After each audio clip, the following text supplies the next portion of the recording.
Hoje, a gente vai, então, falar sobre o terceiro século. Nós falamos na semana passada sobre esse segundo século, como que foi, né? E as lutas externas vindas da parte do Império Romano, né? As lutas dos próprios pagãos, contra os próprios pagãos, e as lutas internas da igreja, e como a igreja, então, conseguiu romper esses limites, né?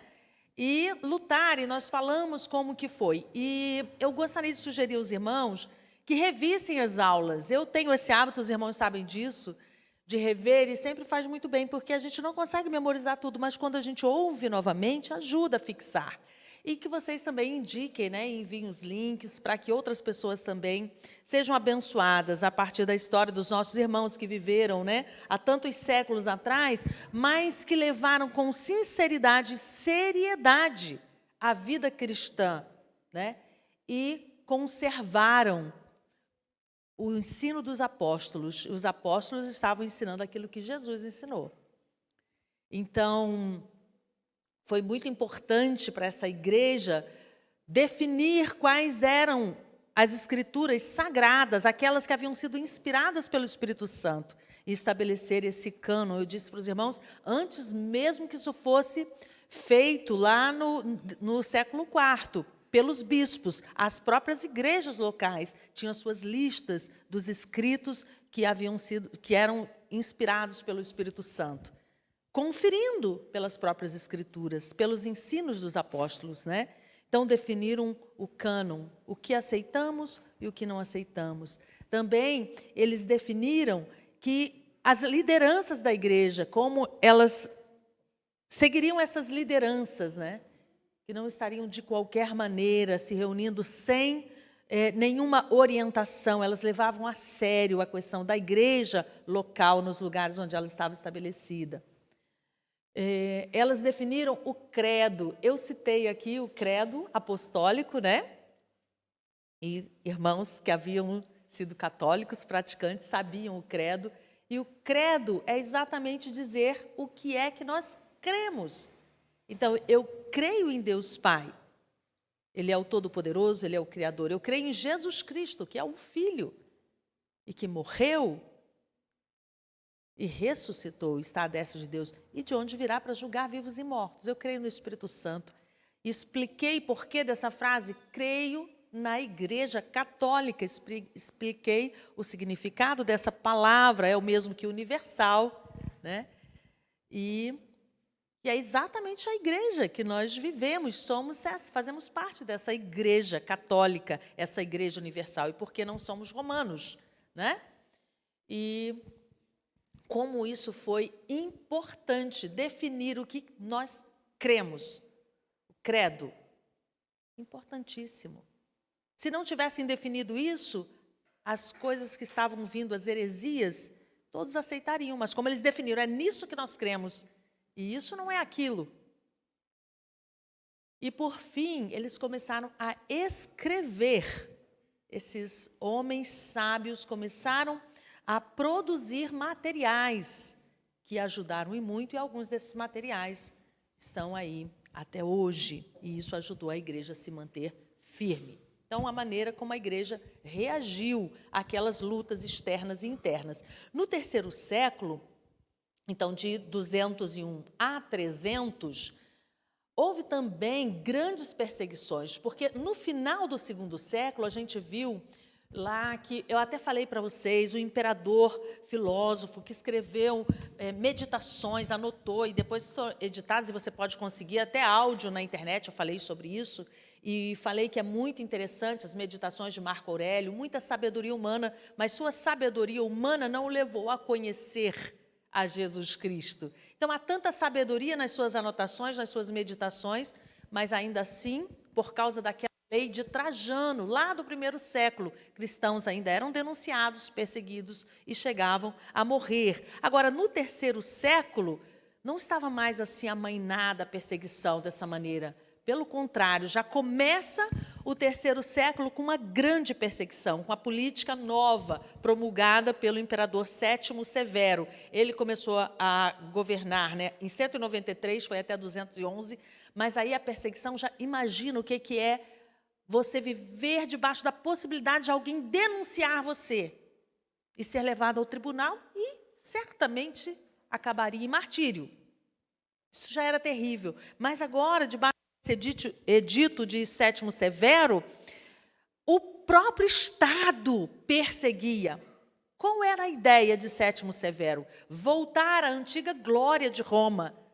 E por que não estava mais assim, tão no auge? Certamente porque os súditos do império estavam adorando outros deuses.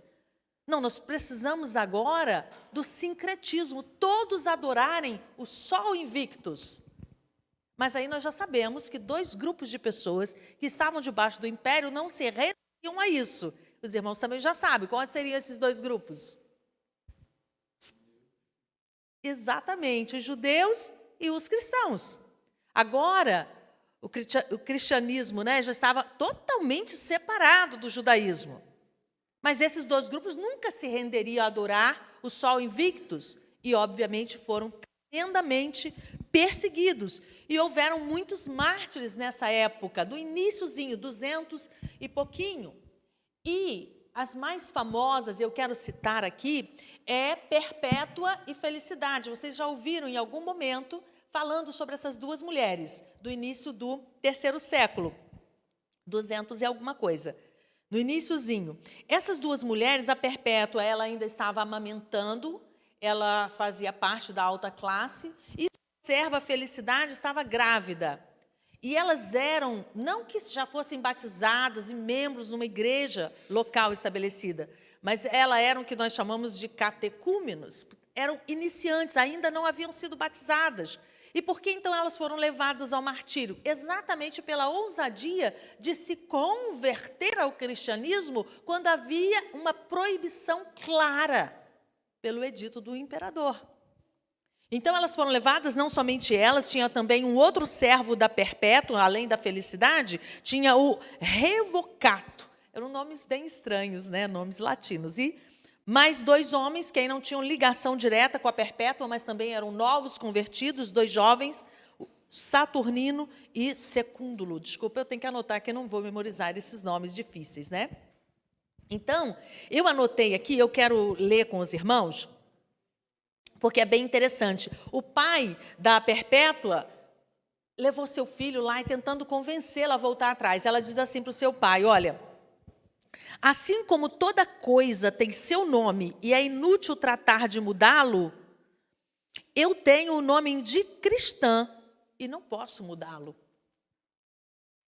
Quanto à sua escrava, sua serva Felicidade, estava grávida, ela estava preocupada porque as mulheres grávidas não chegavam ao martírio. E ela estava muito preocupada, mas ela acabou por ter o seu bebê no 8º mês. E aí a criança foi adotada por uma outra família cristã e ela então já podia ser também martirizada, já estava liberada para isso. Mas seus algozes, quando via ela gritando de dores do parto, diziam, como você vai conseguir enfrentar o martírio?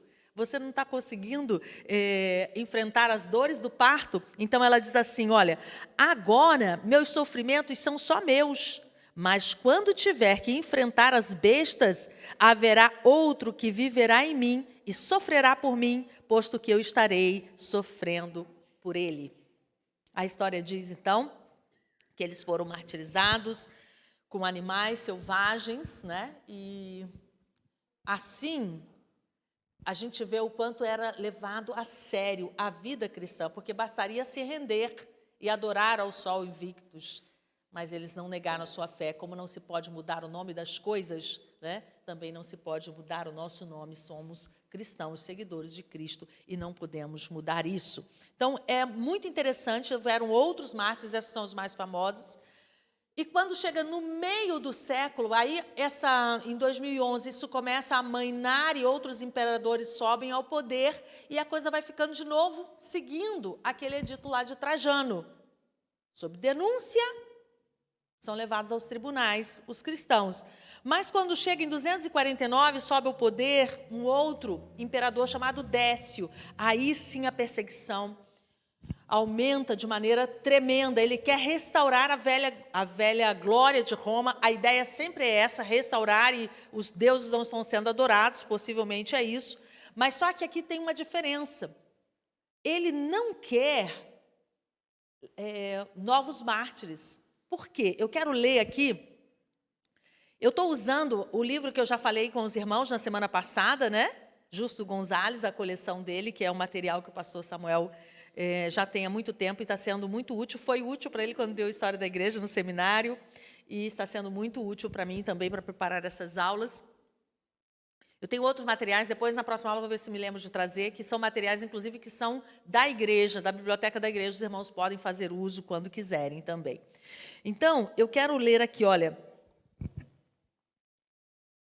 Poxa, eu queria ler quando... Tertuliano, ele disse o seguinte, que o sangue dos mártires era semente, pois quanto mais se derrama, mais cristãos há.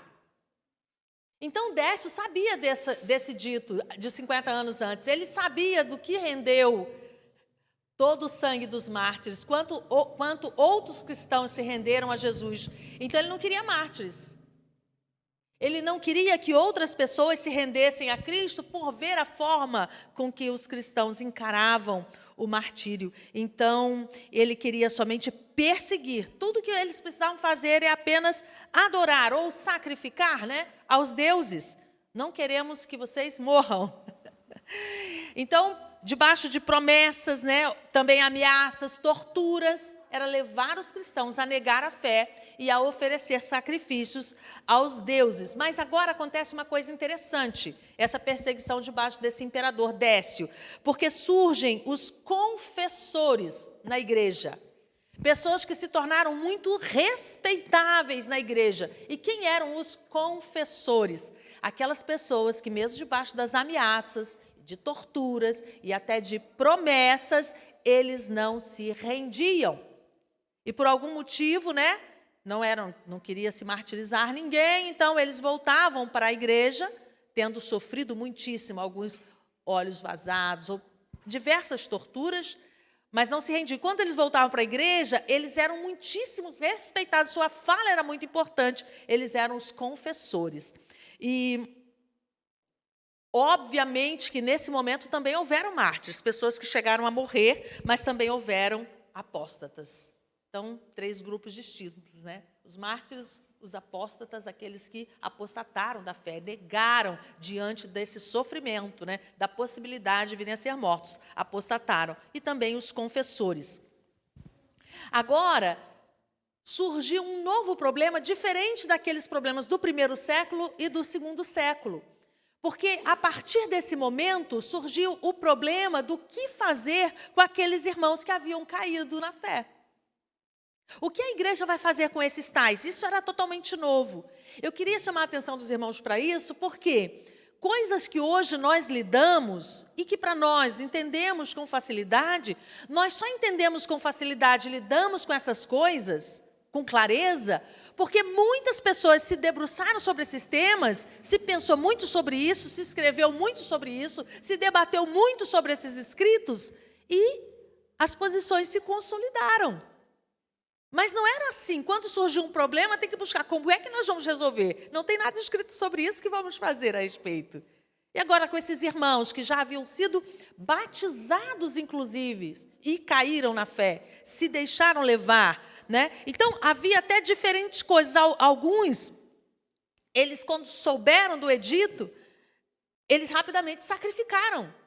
E aí eles ganhavam uma declaração, um documento. E eles estavam livres de serem perseguidos novamente, porque já haviam sacrificado, como era exigido. Também haviam aqueles que compraram, de alguma maneira, esse certificado. Não necessariamente se dobraram diante, né, dos deuses ou sacrificaram, mas eles compraram o certificado, logo não eram perturbados. O que fazer com esses? E aqueles que realmente negaram e se renderam, né? O que fazer com cada um deles? Porque não poderia ser equivalente apenas de cada um, porque cada um se posicionou de maneira diferente. Então, esses, né, que correram e sacrificaram imediatamente só no leito de morte, que eles poderiam ser readmitidos, mediante arrependimento. No leito de morte, não adianta dizer, estou arrependido, você está aí vivinho, saudável, é não para você, não pode voltar para a comunhão da igreja, não. Mas no leito de morte, então, eles eram readmitidos. Esses que compraram o certificado, eles poderiam voltar à comunhão mediante arrependimento e demonstração. Se houvesse uma outra perseguição, eles teriam que demonstrar para a igreja que eles não negariam. Mas aí, como eles apenas compraram e não necessariamente se curvaram ou sacrificaram, eles eram readmitidos mediante esse arrependimento. E aqueles que se renderam, mas não se arrependeram, não seriam de forma nenhuma readmitidos na igreja. Ou seja, eles se renderam e adoraram ou sacrificaram, né? E achavam, é justo que eu tenha feito isso? Havia uma grandiosíssima perseguição. Então, esses sem arrependimento não eram readmitidos na igreja de forma alguma. Agora, isso não se decidiu assim simplesmente. Houveram reuniões de autoridades da igreja. Esses confessores também davam sua palavra, sua opinião, e era muito aceita. Então, discussões a respeito disso. O que vamos fazer com esses? Não foi uma coisa simples. Ah, tá, a gente vai fazer assim, assim, assado. Não. Para decidir isso, foi preciso muita conversa, né? E muita oração e decisão a partir de reuniões, e chegaram a essa conclusão. Agora, irmãos, quem eram os cristãos nesse momento da história da igreja? Alguns sábios, porque eu já disse, se escreveu muito material de excelência nesse momento. Mas, em termos gerais, era um pouquíssimo número desses tais sábios, homens letrados. A maioria deles eram escravos. Lembra no Império Romano, a quantidade de escravos era absurda. Mesmo na nossa história, na história do nosso país, nós sabemos que houve um momento de um absurdo número de escravos no nosso país. Mas no Império Romano, nesse momento, o número era muito maior do que o de pessoas livres. Mas esses escravos ouviram o evangelho e se renderam. E na igreja de Jesus haviam muitos escravos. Haviam também pessoas, carpinteiros, padeiros, ferreiros, ou seja, pessoas pobres, iletradas, incultas. E todos esses séculos, esses 3 primeiros séculos, essas pessoas eram a grande maioria na igreja. Pessoas simples que estavam ali. E como eram as reuniões da igreja nesse momento? As reuniões eram no primeiro dia da semana, o dia da ressurreição de Cristo. A igreja já estava reunindo no primeiro dia da semana.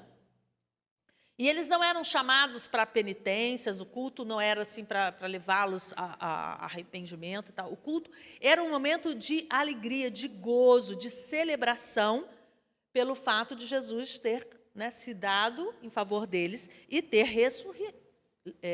ressurgido, né? Porque ele ressuscitou. E essa era a alegria do culto, porque todas as promessas nas Escrituras para eles dependiam desse fato, que Jesus tinha ressuscitado. E nós cantamos até hoje, né? Porque ele vive, eu posso crer no amanhã. É a ressurreição de Cristo, né, que nos traz essa garantia, que um dia ressuscitaremos também. E a igreja se reunia, então, para isso. Eu queria ler com os irmãos Atos 2,46. Atos 2,46. De novo, não deixei marcado. Para entendermos, né, como eram essas reuniões. Aqui já, nesse momento primeiro aqui da história da igreja, já estava assim. Atos 2,46 diz assim: diariamente perseveravam unânimes no templo, partiam o pão de casa em casa e tomavam as suas refeições com alegria e singeleza de coração. Então, Lucas deixa registrado que era diariamente, de casa em casa. Vocês lembram que eles estavam na expectativa da iminente volta de Jesus, nesse momento aqui de Atos. O próprio apóstolo Paulo, ele cria que ele ia ver Jesus voltando. Nós, o que estivermos vivos no dia da volta. Mas depois o tempo foi passando e Jesus não voltou. Então, eles reuniam aos domingos, bem cedo, bem cedo, bem cedo. E Liam-se as Escrituras, ensinava-se, mas no momento, aí os catecúmenos, em alguns lugares, não eram admitidos nas reuniões. Eles eram ensinados separadamente. Alguém se dispunha a fazer isso com eles, os novos convertidos, separadamente das reuniões. Por quê, irmãos? Tem uma explicação para isso e é muito interessante. No primeiro momento da igreja, quem estavam se convertendo eram os judeus, que tinham toda a base de conhecimento. Eles sabiam tudo sobre esse Deus único, digno de ser adorado, Deus Criador. Lembra disso? Lembra como foi escrito o livro de Hebreus? Olha, nós vamos tratar essas questões num outro momento. Essas bases já estão colocadas. Vocês lembram disso? Eu não separei o texto, mas podemos ir lá. Vai lá, abre sua Bíblia em Hebreus. Há um momento específico, depois quem achar pode me falar que eu quero ler aqui com os irmãos, em que ele diz assim, ó, essas coisas trataremos depois. Eu vou ler aqui o capítulo 2, um pedacinho do capítulo 2, mas quem encontrar essa parte específica, por favor, me fala aí que a gente vai ler. Olha só, por essa razão importa que nos apeguemos com mais firmeza às verdades ouvidas, para que delas jamais nos desviemos. Se, pois, se tornou firme a palavra falada por meio de anjos, e toda transgressão ou desobediência recebeu justo castigo, como escaparemos nós, se negligenciarmos tão grande salvação, a qual, tendo sido anunciada inicialmente pelo Senhor, foi-nos depois confirmada pelos que a ouviram? Então, veja bem que essa carta aos Hebreus, ela estava trazendo clareza. Nós já conhecemos. E agora está vindo mais luz para nós. Mas nós não podemos negligenciar, nós que já temos conhecimento. Vocês entendem isso? Só que isso é no primeiro momento, são os judeus que estão se convertendo, a grande maioria eram judeus. Só que depois os gentios começam a chegar na igreja. E o que os gentios conhecem? Não um Deus único, vários deuses. E eles trazem suas tradições, a sua cultura religiosa, suas práticas, e eles precisam ser ensinados. Então, no primeiro momento que nós vemos, a pessoa se converte, é batizado na mesma hora. Lembra daquele homem que Filipe disse para ele, você entende o que você lê? Ele conhecia porque ele era um prosélito do judaísmo. E como prosélito, ele já conhecia tudo. Aí Filipe diz, você entende o que lê? Ah, não, eu não entendo.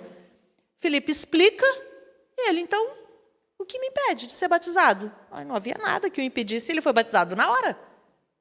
Mas agora, como batizar essas pessoas recém-chegadas? Elas precisavam ser instruídas, e elas não participavam do culto junto com os outros. No máximo, elas participavam dessa primeira parte, onde as escrituras eram lidas. Mas na parte da comunhão, o que nós chamamos de a ceia do Senhor, né? O pão e o vinho, aí eles não participavam. Lembra? Eu disse na semana passada, era uma reunião secreta. E disso surgiu as falácias, né? Comem carne de criança, né? Essa festa do amor aí, incestuosa. Lembra que eu falei? Porque se chamavam de irmãos, era tudo a portas fechadas. Então, pois não.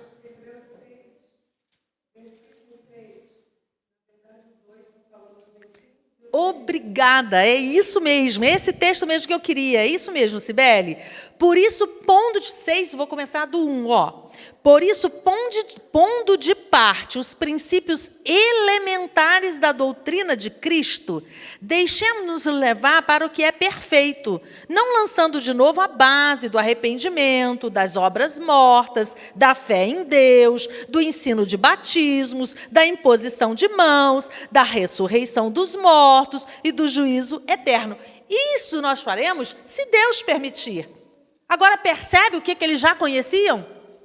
Essas doutrinas complexas, esses ensinos profundos, todos eles já tinham conhecimento. Por causa de adorarem ao Deus Criador e conhecerem as Escrituras, os profetas, Moisés e os Salmos. Entende? Mas agora, os pagãos vindo para dentro da igreja precisavam ser instruídos. E aí eles eram instruídos por um longo tempo, às vezes 1 ano, e eram batizados uma vez no ano. no dia da ressurreição de Cristo, né?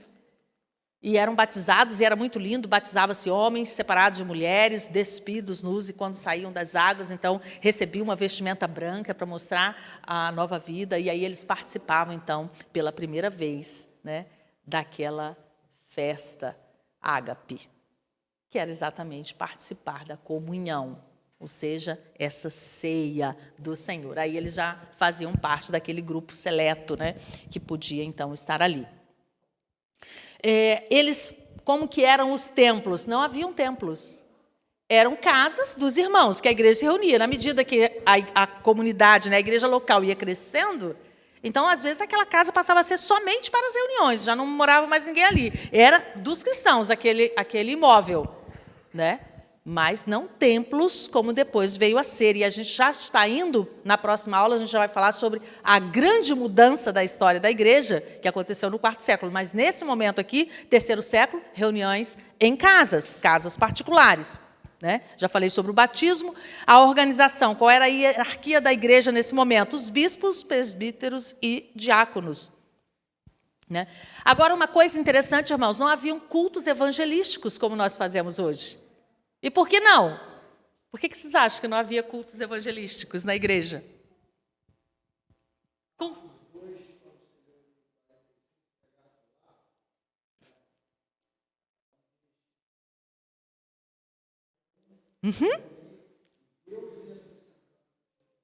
Exatamente.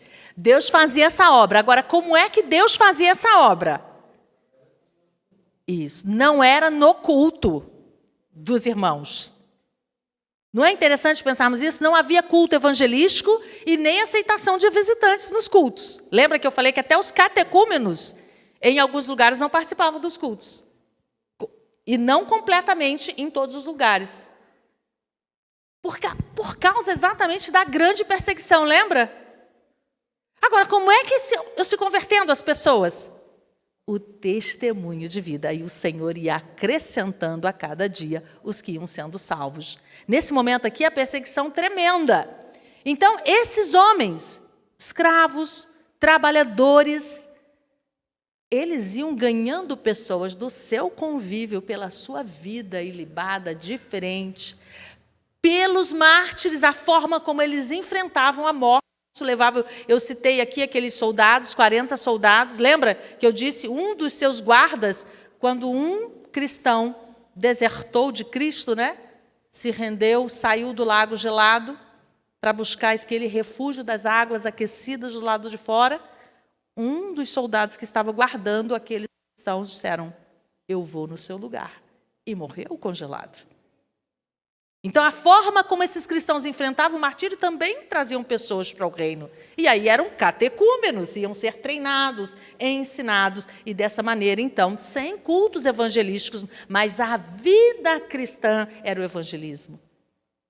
E nós temos falado bastante isso, né, sobre relacionamentos que levam pessoas. E vocês podem pensar, alguém convidou, alguém levou para uma reunião, alguém levou para uma comunhão, não é assim?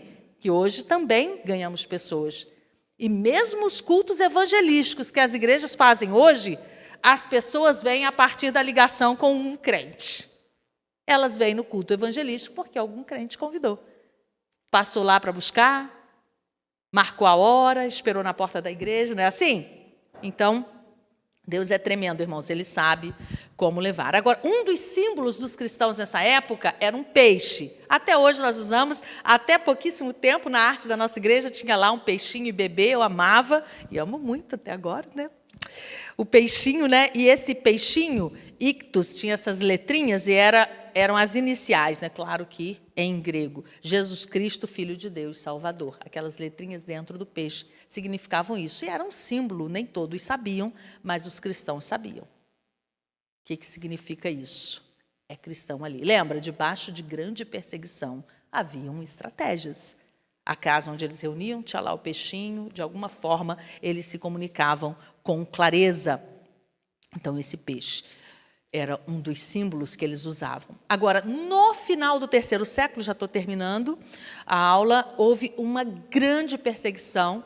Agora, Diocleciano, esse homem terrível, terrível, a perseguição foi a mais cruel de todas nesse momento, finalzinho do 3º século e iniciozinho do 4º século. Uma grande perseguição.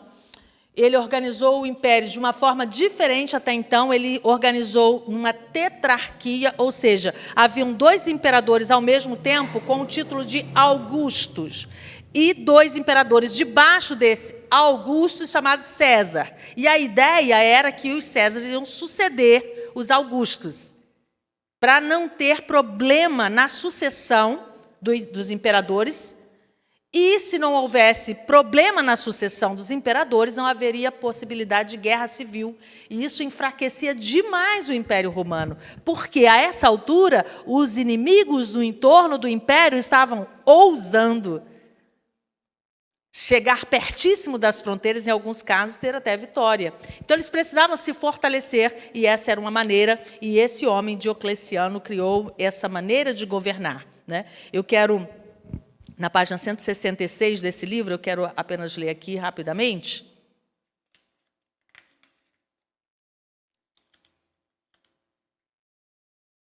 Depois seria muito jóia, irmãos, se vocês acessassem esse material da igreja. Esse edito de Diocleciano se negava a derramar sangue dos cristãos, e o que se ordenava era que todos os edifícios cristãos e os livros sagrados fossem destruídos e que aos crentes se lhes privasse todas as suas dignidades e direitos civis. Então, se você tem aqueles lugares exclusivos para o culto, retirados, suas próprias casas, suas propriedades, retiradas. Seus materiais, suas escrituras, seus livros sagrados, retirados, queimados. E você não tem mais direitos de cidadão romano. Como é que vive essa igreja? A gente vai para casa hoje, de novo, como eu falei na aula passada. Se você não lembra de como chegou a história da igreja até nós, você pensa, vai acabar e não tem jeito. Não tem remédio. Como é que a igreja sobrevive a uma perseguição dessa? Para e pensa, esse grupo, nós que estamos aqui reunidos, se não tivéssemos mais direito à propriedade, a nossas casas, não tem mais direito a elas. Não temos direitos civis, normais, que o restante da população tem. Excluídos. Nossos livros sagrados, tesouros para nós, sem acesso a eles, retirados e queimados.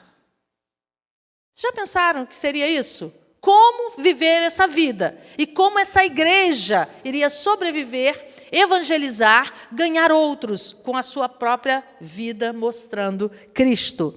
Então, obviamente que aqueles que se recusavam a entregar suas propriedades e seus livros eram torturados e mortos. Óbvio, é fácil a gente chegar a essa conclusão. No exército havia muitos cristãos e eles tiveram que sair do exército, não podiam. E dessa história, no meio dessa história, em que a gente pensa, não tem remédio, a gente vai ver que sobe ao poder um homem chamado Constantino e muda a realidade do ambiente para a vida comum e as práticas da igreja. Tá bom? Então, nós vamos começar a aula na semana que vem, a aula do 4º século, de 1301 a 1400, falando sobre essas transformações a partir desse homem chamado Constantino. Tá bom? Então, já quero dar essa palhinha para você lembrar o que vem depois, senão você vai para casa, meu Deus, não vai ter jeito para a igreja agora. Sim, tem jeito, porque quem sustenta a igreja é Jesus, e esse ressurreto. Amém, queridos? E porque ele vive, posso crer no amanhã. Você pode ficar de pé? Glórias a Deus. Porque ele vive, podemos crer no amanhã. E nossos irmãos também. Não se iluda, queridos. Muitos morreram nesse período. Alguns chegaram a negar a fé, mas o nome do Senhor foi glorificado. Obrigada, eu tinha notado isso e passou. Obrigada. uma observação aqui que o pastor está fazendo, nesse período da história, muitas vezes... É verdade, obrigada. O que eles faziam? Eles iam para as catacumbas. Você sabe o que é uma catacumba? Para nós, dá uma ideia tão absurda, né? Ir até uma catacumba, né? Mas essa era a realidade deles, sobretudo as catacumbas dos mártires. Inclusive, eles se alegravam nas datas dos mártires, não data de nascimento, como nós fazemos hoje, que a gente comemora aniversário de nascimento, né? Mas eles comemoravam a data do martírio, porque aí estava a alegria daquela pessoa ter conseguido passar pelo martírio sem negar a Cristo. Então, eles faziam essas reuniões nas catacumbas. Inclusive, lá em casa mesmo nós temos um livro, não sei se a biblioteca da igreja tem. Não sei se aqui, mas é possível. Depois os irmãos poderiam ver aqui, que é um livro muito interessante, chamado As Catacumbas de Roma. E quem visita Roma tem lugar para saber isso, tem lugar que você pode ir e ver alguns desses lugares. Mas não somente em Roma se havia essa prática, tá? Nesses momentos de grandes perseguições, mas em todo o império. Então, queridos, nós vamos nos encontrar com esses irmãos. Nós vamos nos encontrar com esses irmãos na glória. Eles fazem parte da igreja... Pode falar, Leandro. Da igreja católica. Eles fazem parte da igreja universal. Eles fazem parte da igreja invisível. E da onde surgiu essa ideia de igreja invisível, igreja católica, igreja universal? Daqui a pouco nós vamos ver isso muito claramente, tá bom?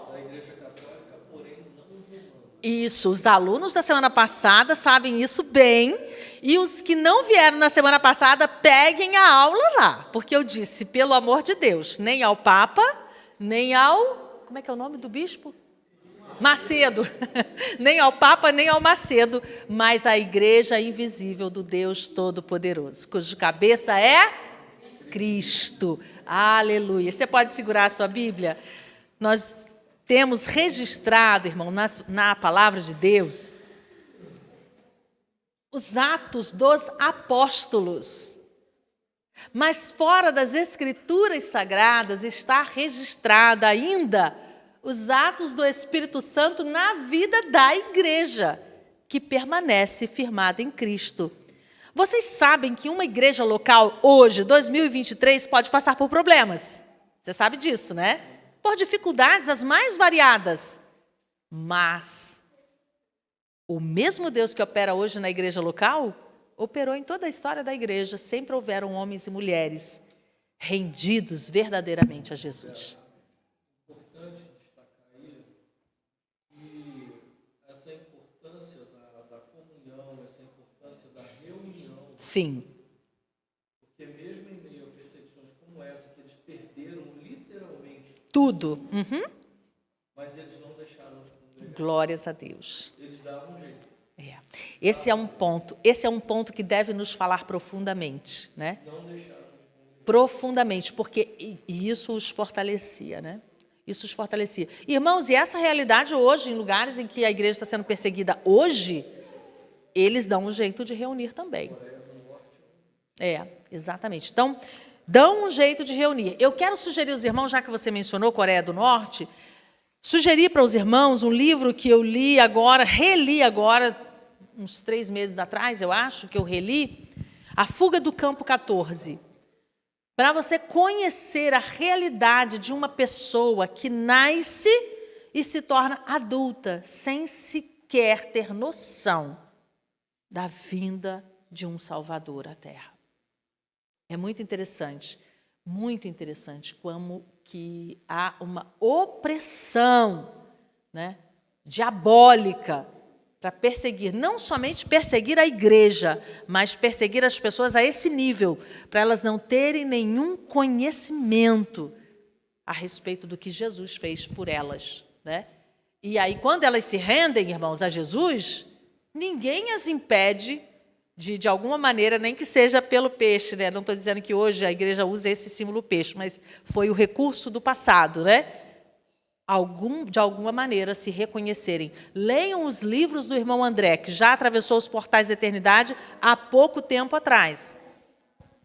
E ele mostra lá como os irmãos, atrás da cortina de ferro, né, no período da cortina de ferro, como eles se reuniam e como eles compartilhavam páginas da Bíblia. E na próxima semana trocavam as páginas para eles terem o conhecimento das Escrituras a partir de uma página, 2 páginas, como eles conseguiam fazer. E o irmão André, como ele conseguia contactar a igreja em meio à perseguição do comunismo na antiga União Soviética. Ele estava como que José, lembra? Quando José é abordado, o que você está fazendo aqui? Ele tinha ido a mando do pai procurar os irmãos, só que os irmãos não estavam mais no lugar que o pai havia dito. Teus irmãos estão em tal lugar. E ele foi, não encontrou os irmãos. Aí alguém o abordou, ele disse, procuro meus irmãos. Então o irmão André, dessa maneira, procura meus irmãos. E encontrou vários e os fortaleceu, levando Bíblias, levando testemunho, abençoando a igreja perseguida atrás da cortina de ferro. Então, a igreja sempre dá o seu jeito, mas nunca deixa de congregar. Você pode dizer isso para o seu irmão? A igreja nunca deixa de congregar.